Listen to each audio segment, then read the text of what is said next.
Hi guys, join my walkabout along the San Jacinto River near my home in East Texas. It's a perfect way to cool off from the hot summer sun.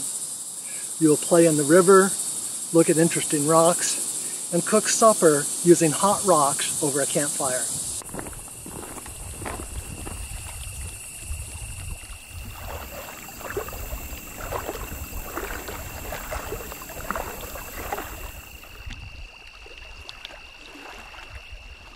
Damselflies are everywhere. Wow, these two are attached to each other. Before they actually mate, the male attaches the tip of his abdomen to the thorax of the female. She then decides if he's a good match for her. She accepts the male by looping her abdomen forwards and upwards to the male genitalia to receive his sperm.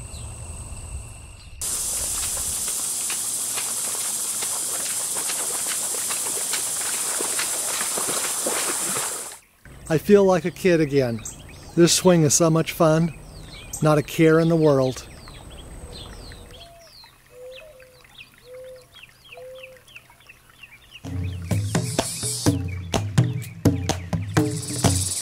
It's time to collect rocks that I'll use for cooking supper. This gravel bar is really interesting. Most of the rocks are sort of brown or gray in color, and I'm taking those and putting those in my sack so that I can heat these rocks tonight when making dinner. Others I'm not putting in that sack because they're too special. This is red jasper and black jasper, and here's some white quartz. These stones rockhounds often polish and turn into jewelry. There's also some petrified wood here. This is a really neat piece because you can see the grain. You can see the grain of the wood. That looks almost like the bark on the tree.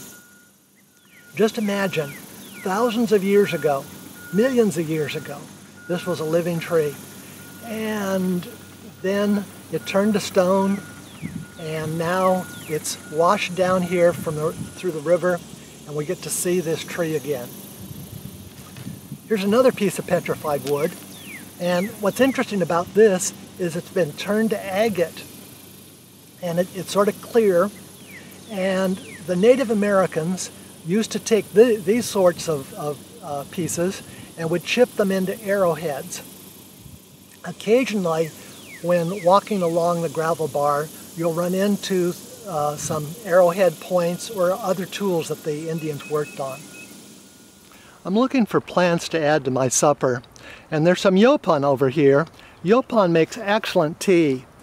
It tastes somewhat like green tea, high in antioxidants and caffeine, and it was used as a coffee substitute during the American Civil War. So let's get some of these leaves. It's best if the leaves are dried or brown, so I'm going to look for a branch that's been bent or twisted and the leaves have dried. Oh, here's one. Okay, I'll take this branch and we'll pull the leaves off.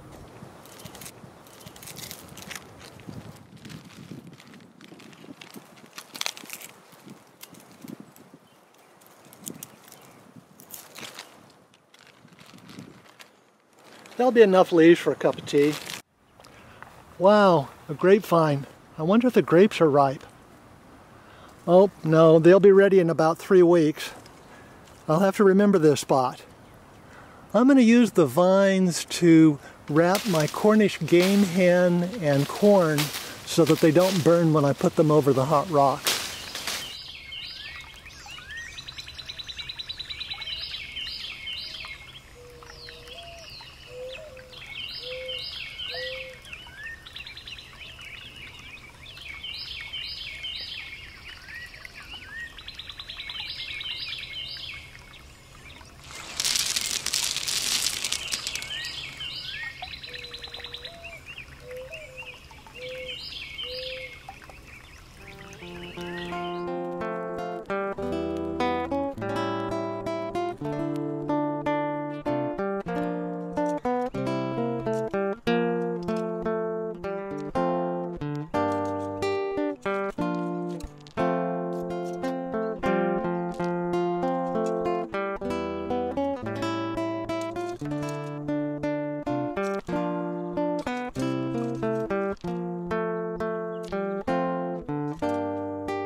Supper is served.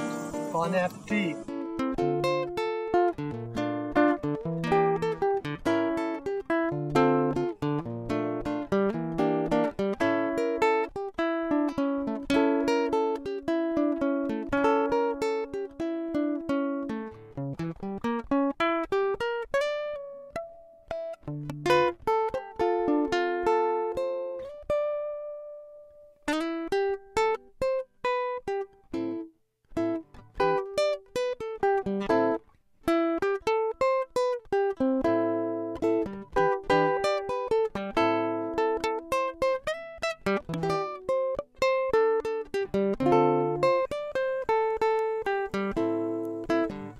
Cooked just right.